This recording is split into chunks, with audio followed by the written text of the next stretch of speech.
Hi, my name is Rahul Subramaniam, and today I will be explaining one of the most important recent discoveries in biology, the CRISPR-Cas9 system, and its significance in today's society. Alright, so before we look at how CRISPR works, let's first look at what it stands for. So CRISPR stands for Clustered, Regularly Interspaced, Short Palindromic Repeats. So what this actually means is if you have a section of DNA like this, there are certain segments of this DNA which will be repeated multiple times, and these are just short little pieces that are repeated over and over in the DNA. And in between each of these repeats, you have a unique section of spacer DNA. So spacers.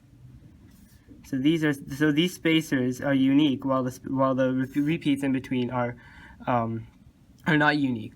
So these repeats are regularly interspaced, meaning that they occur regularly in the DNA. So scientists are wondering what these repeated parts of DNA were for, and why there were unique spaces in between.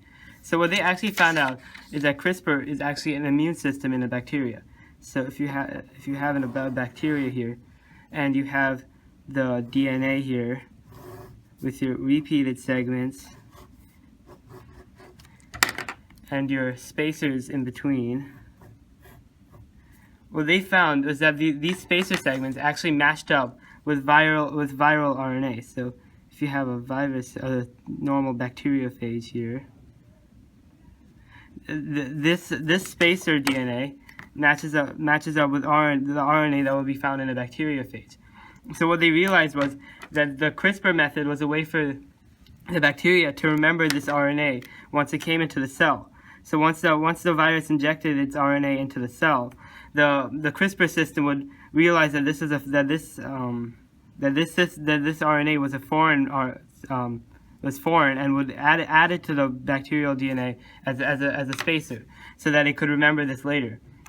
And then if this virus were to appear again, the bacteria would produce a Cas protein, which is a separate protein that contains this spacer RNA, and then it would find the viral RNA that the virus is trying to insert into the cell. It would match it with the spacer DNA, with the spacer RNA that it had from before, and then destroy or inactivate this new RNA.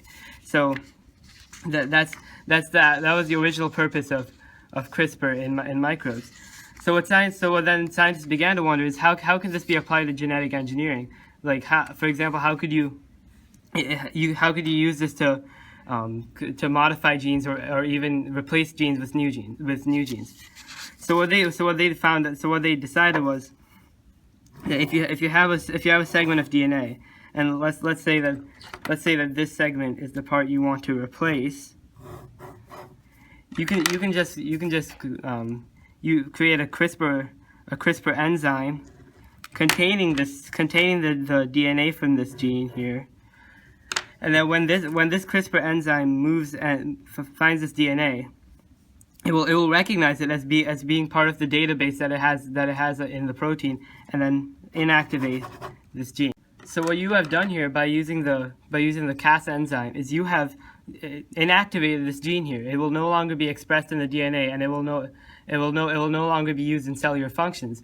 So if say this is a gene for breast cancer that leads to increased risk for breast cancer, by nullifying it using the Cas enzyme, you have inactivated this gene, possibly giving the person a lower risk for developing breast cancer. Now, what makes this even more powerful is that you can substitute new genes in the place of the gene you just removed. So normally the cell would try to fix the removed DNA by adding a mutation or other repair methods. But what you can do is supply a new segment of DNA that codes for the gene that you want. So then in this hole that you have here, the DNA will now incorporate